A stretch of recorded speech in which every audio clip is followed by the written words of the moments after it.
Yeah, we're rolling. Cool. Let's do this. Good.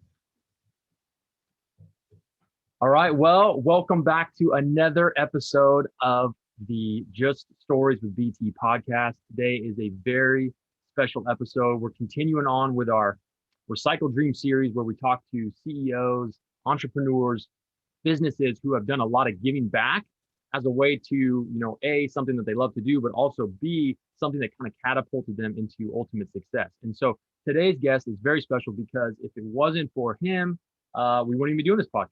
So today I have Mark Kinsley. So thank you and welcome so much. Great to be here, BT, on Just Stories. I am honored. I'm excited to be here. Yes. It's been a really cool day. So before we get into it, obviously this podcast is based around stories, getting to know you, the person behind the CEO of Englander, the person behind the best-selling Amazon author of Come Back to Bed. And so we'll get into some stories. We'll get into talking about giving back. But first, a lot of people listening to this will know you somewhat, but they're used to you asking questions, so you are a host of a very successful podcast, so you ask lots of questions, but the questions don't normally come back at you. So that'll be fun today. But I do know this, you and your partner, Mark Quinn, love to talk. And so I couldn't just let you introduce yourself because I was afraid you may just start rambling and I don't know how long you're going to introduce yourself. So I'm going to do it for you. Sound good? So think that sounds good. And the odds are really good that that's what would happen. Yeah. So think Ace Ventura when he goes looking for Ray Finkel and he gets to his house and he walks up and opens the door and he's like, I'm looking for Ray Finkel. And the guy points the gun at him, and he's like, and a clean pair of pants. And then he goes, and says all the stuff. So that's what I'm going to do. So that way I can introduce you in a minute or so. Sound good? All right, here we go. So for everyone out there, this is Mark Kinsley. Okay. So you were born in Joplin, Missouri, but you didn't grow up there. You grew up in Riverton, Kansas, which has one stoplight, making it a very small town. So you're probably maybe the most famous person from all time out of Riverton, Kansas. You have an older brother. You have two step siblings, an older brother and an older stepsister. Your first job was baling hay, which I've never done, honestly. But your second job I have done, which was picking up golf balls at a range.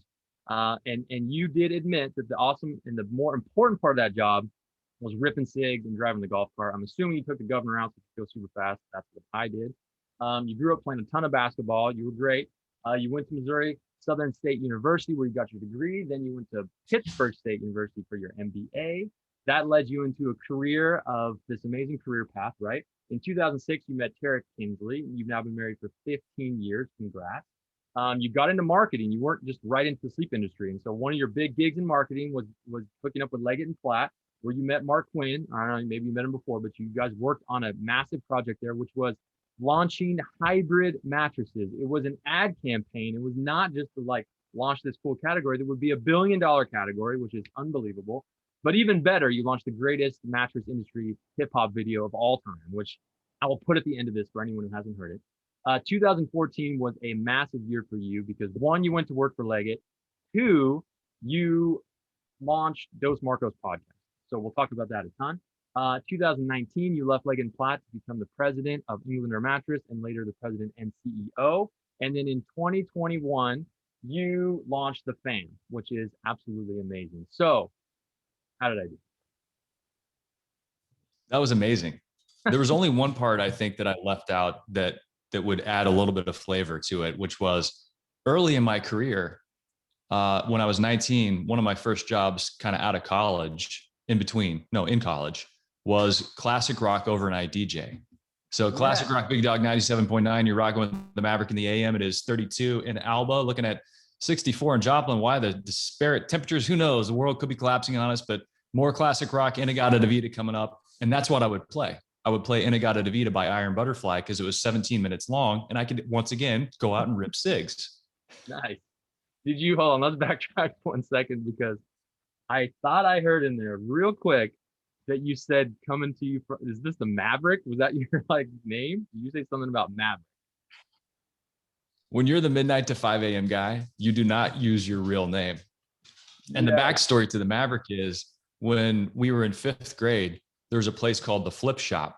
And we would go to the Flip Shop and it was tumbling and trampolines and all that. But me and my friends decided to make wrestling videos.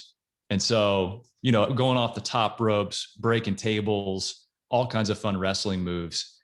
And so everybody had to have a character name. I mean, my buddies came up with, I was the Maverick. And so the Maverick extended from early days wrestling videos at the flip shop to overnight classic rock DJ, where you don't want to use your real name because you get some pretty interesting people calling that, like really nice people, but also some that are really weird. And I was basically broadcasting from the middle of a field outside of Joplin, Missouri, with a giant tower with the red light. And people are like, I'm pretty sure that's where the radio station is. Oh my God. Well, the first night though, here's the little sidebar on it. The first night I come in to the radio station, the guy that was there was a crusty old DJ. Yeah. And he was the 7 to midnight guy. And he said, how's your voice? And I'm like, I don't know. I don't know. He goes, you need to smooth it out a little bit. So he goes, do you drink coffee? I'm like, well, I have. He goes, here. And he opens up his shirt pocket and he pulls out some cigarettes. He goes, here, smoke these in between your stop sets and drink coffee all night and it'll smooth out your voice. So I'm over there ripping cigarettes and drinking coffee in between every stop set. And you can imagine my health deteriorated pretty quickly after that. You look like a 90-year-old person in like 6 months of working the night shift as a DJ. That is awesome. So I can pretty much guarantee you that I may only refer to you as Maverick from here on out. So just an FYI, that's happening for sure. It'll just be like we're old best friends. Yeah, perfect. Absolutely. So let me ask you this. So I want to get into just learning a little bit more about you. And like I said, I want to do it through stories. I love stories, just the one you told now. Love it. My favorite part of talking to anybody is just hearing their history through stories and experiences. So as you look back to your career, what is like one or two of the funniest things that have ever happened you can remember? One of the funniest things that ever happened was while I was at Leggett. First, I worked with Mark Quinn, who's my co-host, and that's where we started the Dos Marcos podcast. But Quinn eventually left and he started Spink & Co., which is, the farm to bedroom brand he brought over from England. And so when Quinn left, I took over his role heading up marketing for that division at Leggett. And we had a product called Somnigel. And anybody that's in the mattress business knows exactly what this is. It's purple. Like the purple gel we licensed from the founders of that company, Tony and Terry Pierce. And it was blue because you could dye it any color you wanted. And it was called Somnigel. And we had the production capacity and this equipment and this cool component that nobody could figure out how to sell. And by the way, I'm going to ruin the end of the story for you. Nobody figured out how to sell it until Purple did it. Really? Because I never heard of Somnigel. So by the way, if you go to somnigel.com, you can get proof of this story I'm about to tell. Somnigel. So we were trying to figure out how to sell this product, Somnigel. And I went out and I talked to retailers and they were saying, some people had floored it. They were actually, it was in the market as a finished mattress. And they were saying, we can't quite figure out how to position this whenever the customer we're taking them around our sales presentation. And we're showing them foam and we're showing them hybrids and we're showing them, inner spring or whatever it might be. We just can't quite figure out how to position. I go, well, tell me about the product. Like what do you say about it? What's different about it? And overwhelmingly, they were focused on durability. I mean, you could stretch this stuff to like 20 times its resting state. And you could roll rollators over the top of it, and this stuff would not break down. And it's really cool too, because you're talking 22% contact surface. Mm-hmm. So the majority of this is open air. And so I'm like, durability. So this is echoing in my head for a long time. Let's focus on durability. Like, let's just add fuel to that messaging fire. And so I was like, what is a universal symbol of heaviness? That's also something that would play well on camera. Elephants. So first thing I worked with so I worked with an assistant named Vicky, who was amazing. And I said, Vicky, I need you to help me find some elephants. And she's like, this is the strangest request I've ever had. But she did it. And there was a guy about an hour away that had these educational elephants. They used to be part of the circus, and circuses have shut down. And so they do like kids programming and things like this. I'm like, perfect. Can he bring them down? So I go up and meet the guy and check it all out. He says, sure, here's how much it is to hire an elephant. We set it up, and we were going to do it at Leggett and Platt's testing lab. And the guy that was running it at the time was like, no, we're not going to do that in case the elephants, release what elephants release all over the floor. Yeah. And so I ran it up the flagpole even further. And I was like, look, this is really important. Like, we need to have these elephants. And so I finally got the green light.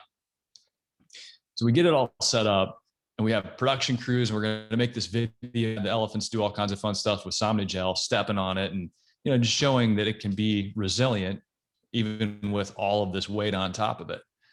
And so the guy shows up to the Leggett and Platt testing center with this giant semi with the elephant in it. And he pulls me aside. And he says, hey, I brought an extra elephant. I said, you can charge me any more? He said, no. And I'm like, 2 for the price of 1. He goes, well, the reason I brought her is because the other one will behave if the other elephant's here. And I was like, so there's a behavior issue if there's only 1 elephant, but you give me 2 elephants and everything's going to go fine.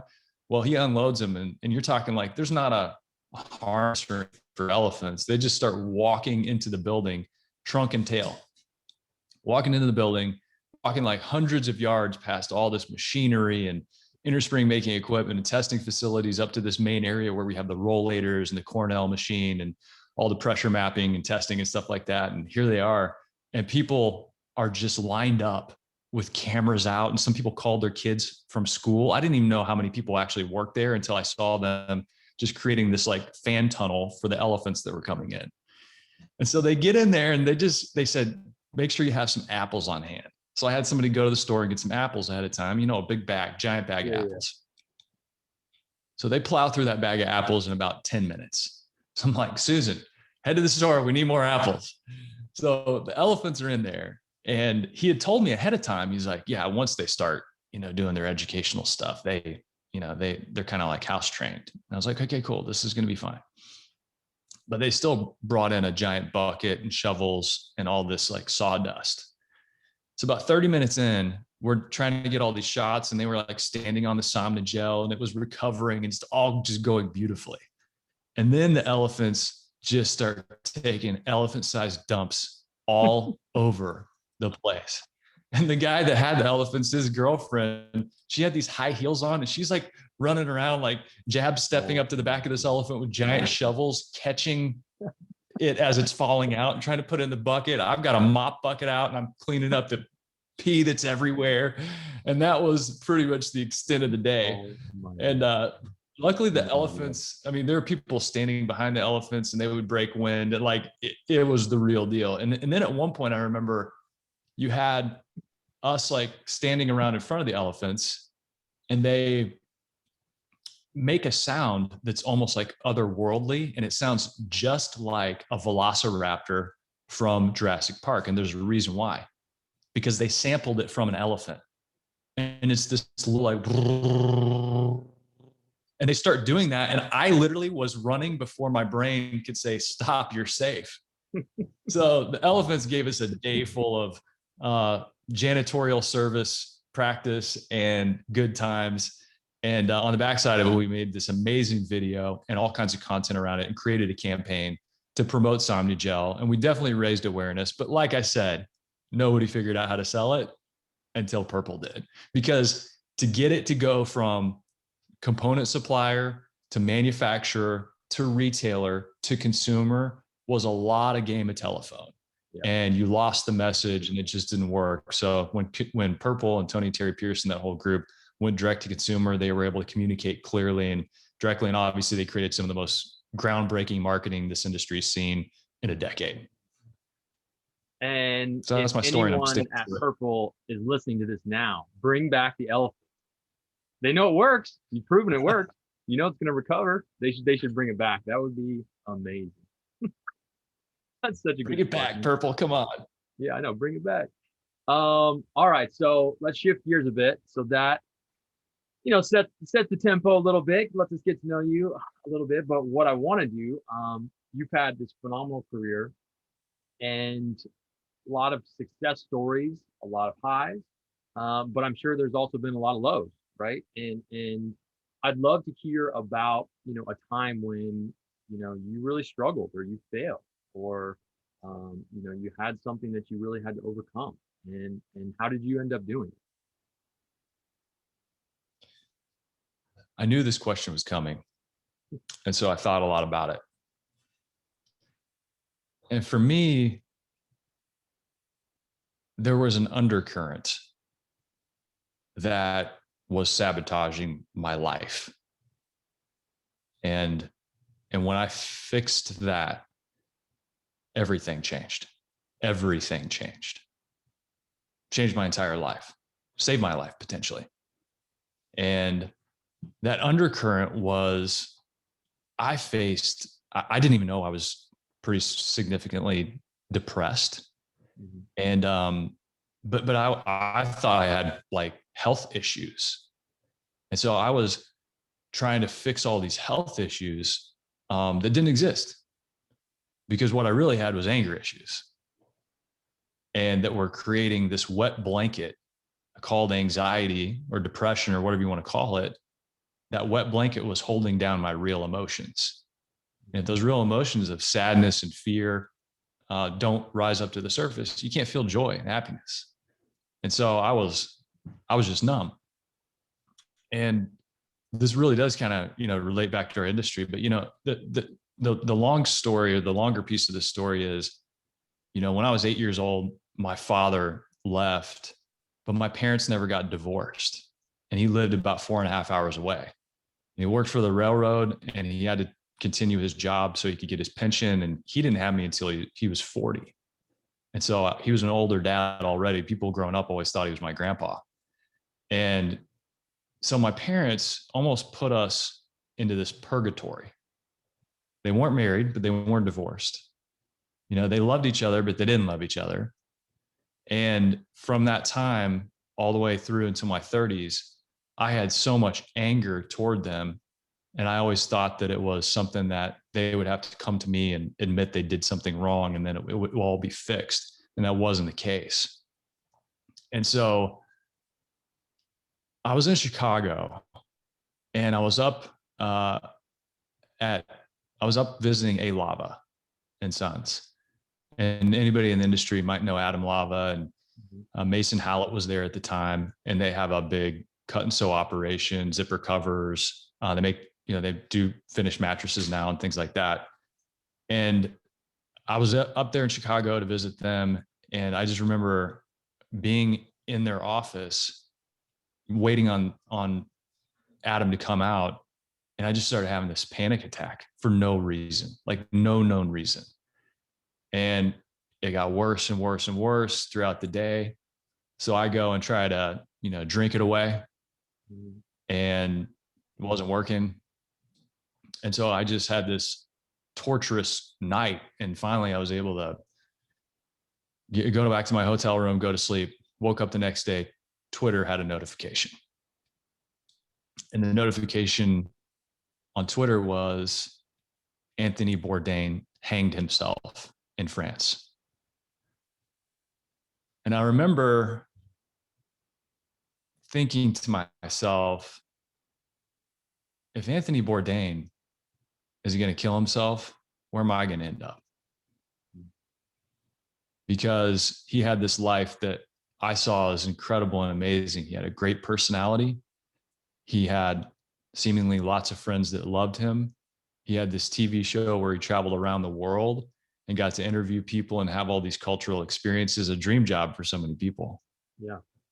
Especially as, I was a young journalist, after that classic rock DJ stint, I spent 7 years in media, where I was a weekend anchor and on television. And then I did a daily talk radio show for 4 years. That was like my first those were my first real world jobs. And so I thought, if Bourdain, has checked out in this fashion, where's that going to lead me? Because I saw myself as an adventurous person. And when I was pursuing adventures and when I was living out that lifestyle, I felt great. Like I didn't have all this junk, these barnacles holding down the ship. And so I'd always used adventure and athletics and all these different things to kind of medicate myself in a way.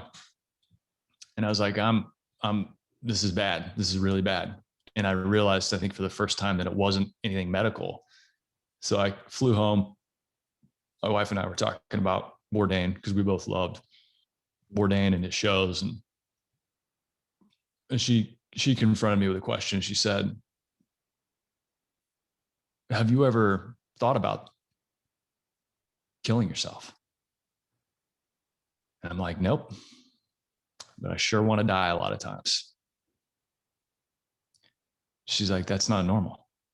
That's not normal. You need to go see somebody. And so finally, after all these decades, I'm like, I'm going to confront this because what I've been doing isn't working.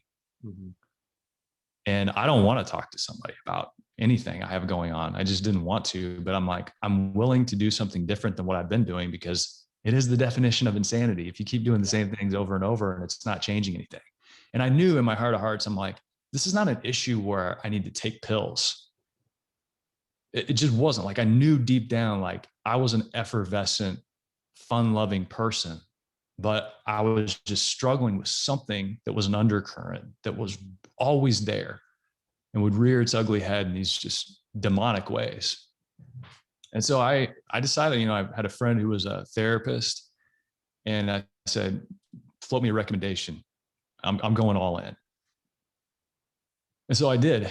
And I'm the type of guy that wants to achieve. I want to solve problems. Mm-hmm. And so when I went all in, it was expensive, and I did it full tilt.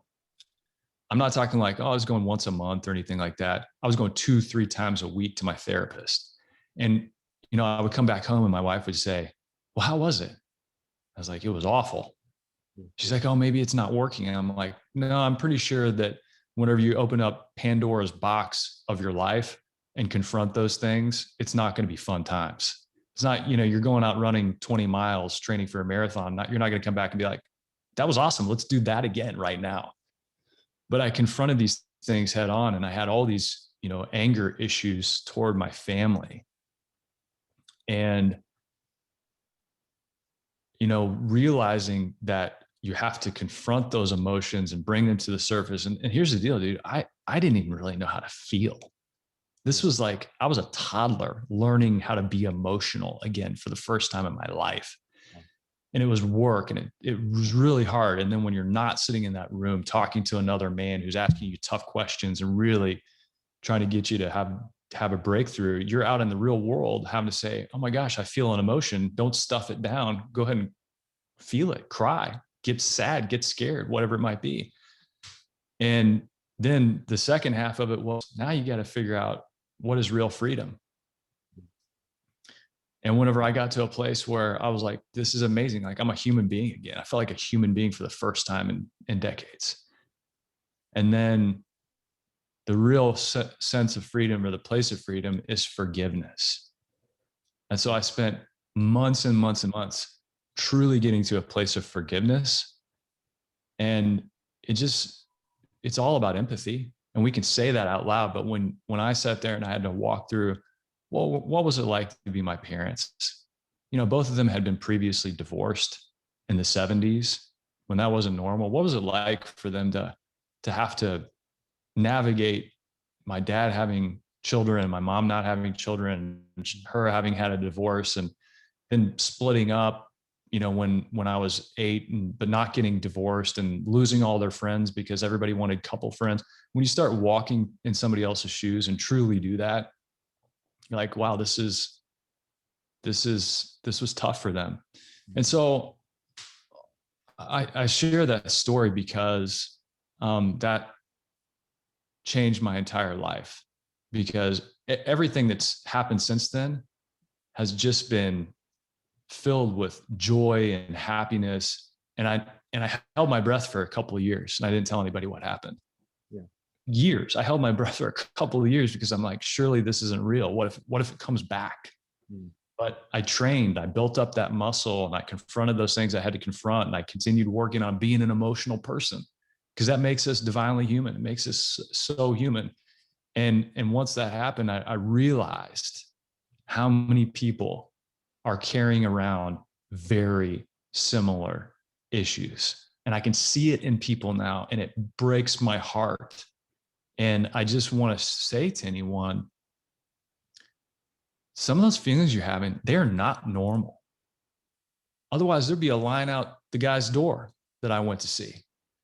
They're not normal, and you have to confront it by confronting it with another human being. I've tried it all. We are human. We are made to connect, and we are made to help each other. And sometimes your wife or your husband, your boyfriend or girlfriend, they're not your therapist. They're not there to do that job. And we, I think, have over-indexed a lot on, people in those relationships being our everythings. They're not. Like, we need a community of people to help us with these things. And once that changed, my whole life changed, and my marriage changed. My interactions with my friends and my family changed. I was able to, eventually share that story with my folks, which was incredibly freeing, but without the expectation that they were going to do anything differently, because I didn't need that. So it was a long slog. It was a tough journey, and it's even tough to talk about today. But I know, especially on the heels of COVID and the pandemic and the shutdown, people are suffering mentally. There's a way to get out of this, and you got to confront it with another human being and let them help you. Let a pro get in there and do the work. And there is shame associated with that, and it's scary, but it's so worth it. And you can change your life if you had a similar situation. And also, if you're not in a spot where things have gotten really bad, just keeping that muscle built up by being emotional and being vulnerable, and just trying to be there for each other. Yeah. Man, that is I think the timing of your story is really spot on right now, because I truly believe, just in interactions I have with friends and colleagues, and I think there's more people than ever, based on the last year, what we've been going through, or who are feeling these types of feelings, and it's like, and I think people feel trapped too. And the fact that you can't even get out and see a therapist in person right now makes it even harder, and so, I really appreciate you being honest and transparent. And I hope that, people listening understand that, like, hey, here's somebody that, on the outside during all those years looked like you probably had it all together, and I think that's one of the things that happens a lot, we see these celebrities or these athletes, that will go through struggles, and it's like, oh my gosh, they looked amazing or whatever. But at the end of the day, you never know what's going on inside of someone's heart, and what they're struggling with and what their demons are, and so uh, I think to normalize, therapy is something that, like, as a society, we just have to get behind. Yeah, it shouldn't have a stigma associated with it, because I don't care, because my life is amazing now. I mean, if I would have been in the state of mind I was in, having gone through this past year of, being virtually isolated, Yeah. I would have been in a really, really bad place. And I know that. But truthfully, this past year has been fine, because I'm able to accept things for how they are. When I get pissed, I get pissed. When I'm angry and scared and sad and all that other stuff, and then it just works. You're doing what you're supposed to be doing to process things and work through them. And I think you're right. I think we do need to normalize that, because, yeah, okay, call it a business coach and everything's fine. Yo, you suck at business, so you had to hire a business coach. We don't say that. We say you hire a business coach so you can get better, or a life coach so you can get better. And there are things that we all have to work on, but it really does take those moments of recognition to realize what are those things, and then to have the bravery to go and do it. Yeah. Because that part alone that's probably the hardest part. Yeah, I think so. And look, I want to say, like, your suffering is real. If you're suffering at all, even if it's minor, Mm-hmm. we I think a lot of times try to compare our suffering to other people's. And, in Man's Search for Meaning, Viktor Frankl talked about this. I mean, he was seeing people dragged out of the room in which he was confined, and there was a step. And when they were dragged out early on, he would watch their heads bounce against each step. and it brought him great pain. And then over time, he ignored it. And he talks about our suffering being our own. His suffering was to a very high degree. You know, he was in this containment camp. The Nazis were holding him captive. He was seeing people dragged out and their heads bouncing against the steps. He was suffering, but he says, just because your suffering is minor doesn't mean it's not real. So don't compare your suffering to somebody else's, because if it's real, if it's actually happening, you can't just snap your fingers and take it away because you compared it to somebody else's suffering who is greater. It's really happening to you. And you got to admit that and take steps. You know, we always say action reveals the answers. Yeah, absolutely. So I know that, you know, that overcoming that and dealing with that for all those years was obviously a personal and emotional, um, you know, thing that you overcame. But can you think about one time, like one instant in your career that, you know, a story of a time or something that happened that you really were like, you know what, like this moment defined my future success. Like this kind of made me look and go like, oh my gosh, like things are starting to work for me.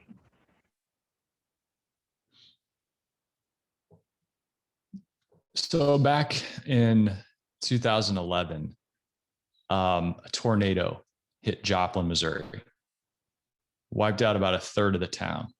That's down about 50,000 people, and killed 161 people, 3 times the amount of debris as what fell when the Twin Towers were hit during 9/11 was hauled out of Joplin. It was a massive 27th worst tornado in human history.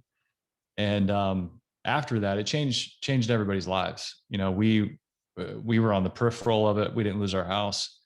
Lots of friends did, and lots of friends that, you know, that we knew lost their lives.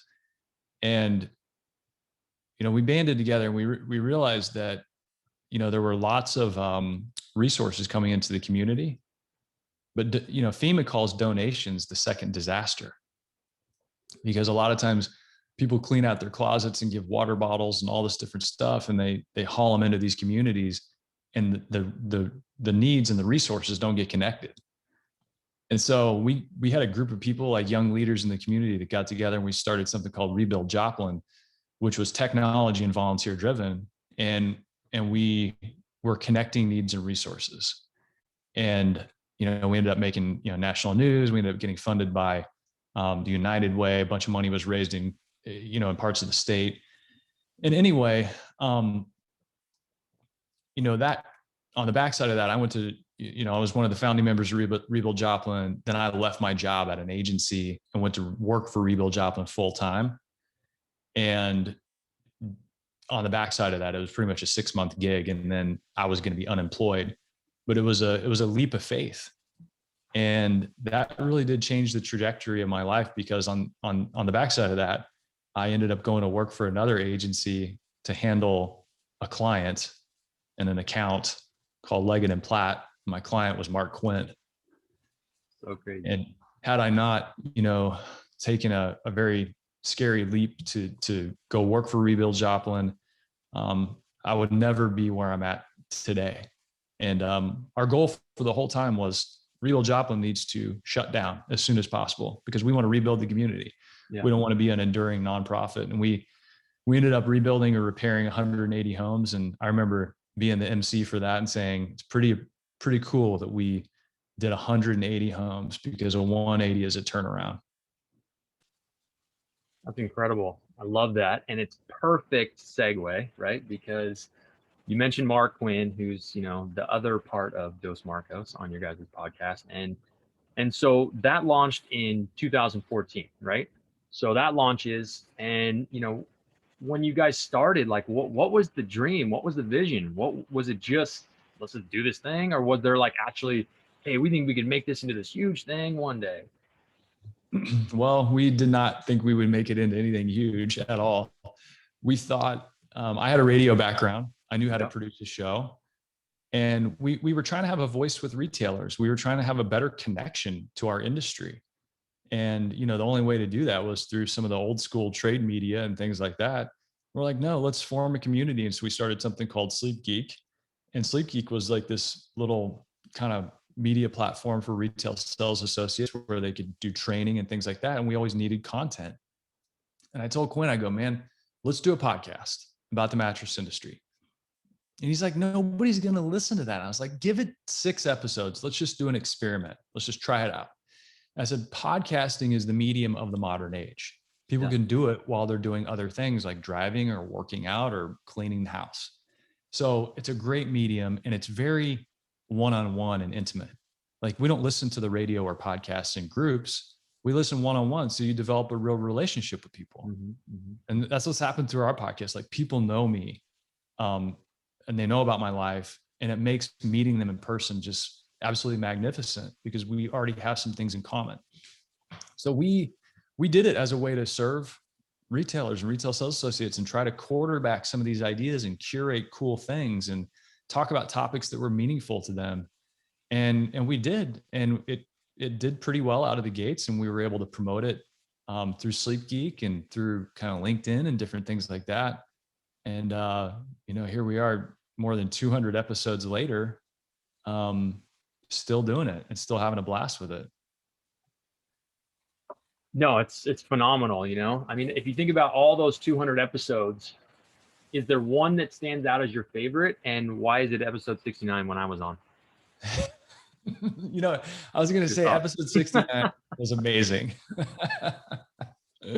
So let me ask you this. One of the things that I love about, meeting you guys, and obviously I think I'm a perfect example of that, right? So we met through the podcast. Before I ever met you in person, I was on the podcast, and then we met all the markets after that and hung out and all that. But, leading up to that, it was funny because, I would listen to you guys and I would even think to myself, like, you're putting out so much content. Here's ways to get traffic to your store. Here's, tips to get better at selling. Here's all these things. It's these cool products. It's a new way to do your business. And yet you guys, you and Mark both had these successful careers going. And this advice, hypothetically, right, is helping your competitors. And so I kind of really want to ask you and dig into that a bit, is like, why were you giving out all this free information and all this great content? And now they say that maybe it's a dumb idea.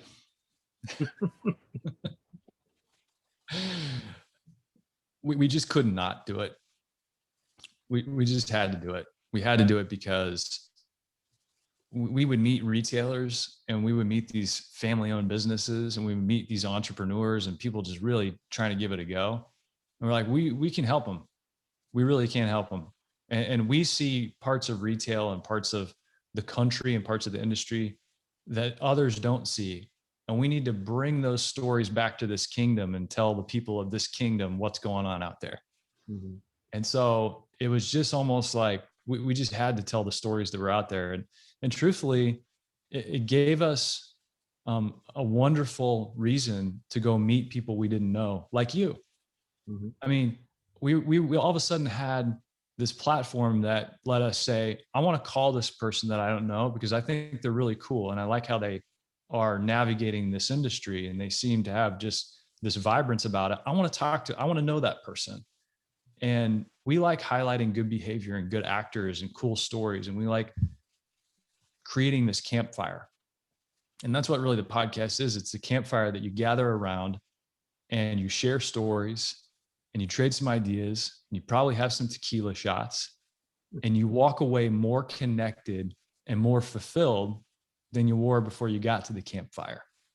And I just love creating community. And I love being around people. And at the end of our lives, the only thing that really matters is our relationships with people. And this is our life. It's not just work, it's our life. Like so I want to fly my flag really high and I want the right people to come and get on our ship. The analogy, I use it all the time, but if you're standing at the harbor and a tall ship sails in and all of a sudden you see the cannon sticking out of the side and you see some guys on board hoisting up the skull and crossbones Jolly Roger flag and people are gathered up. What do those people typically do when they see that flag go up?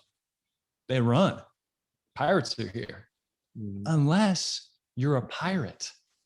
Then you go get on that ship because you know you're in the right spot.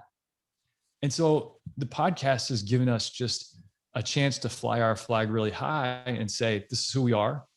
And the right people have just been magnetized to this little community. And now, I mean, it's like you're leading in your own way, and we get to follow you. And, Mike Magnuson and Jeff Cassidy are leading in their own way, and we get to follow them. And Matt Mann, Andrew Schlesser, and Jeff Shire, we get to just see this incredible growth of our industry that only happens, I think, when we come together. And I think it's only going to get better from here. Yeah, absolutely. Would you say, is there any way you become the CEO of Englander Mattress if it wasn't for all those years of doing the podcast?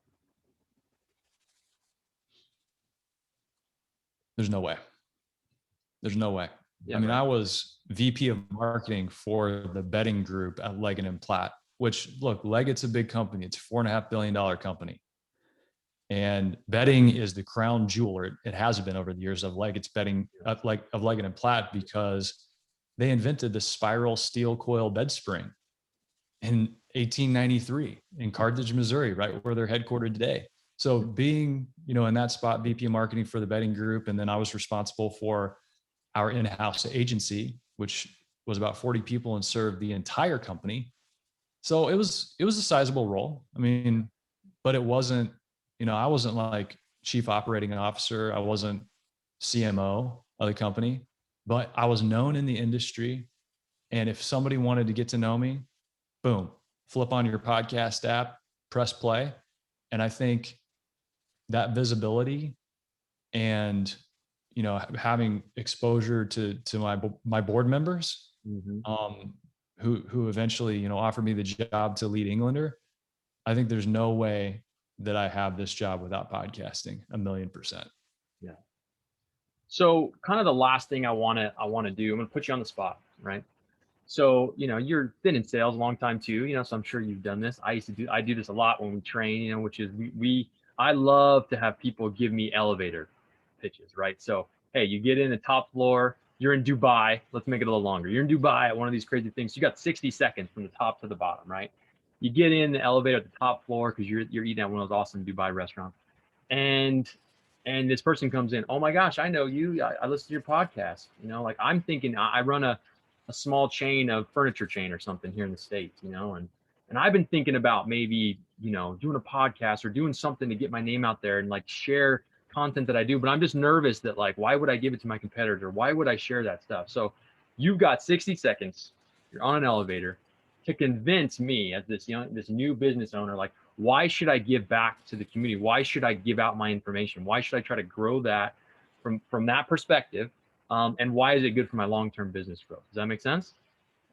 It makes sense. I'm going to hedge out of the gates though, because I would spend that 60 seconds asking them questions, because I don't think you can argue anybody into anything. I think when the student is ready, the teacher appears, and you're going to make a choice based on you being ready to make that choice. But I'm still going to play your game, Brett. Okay.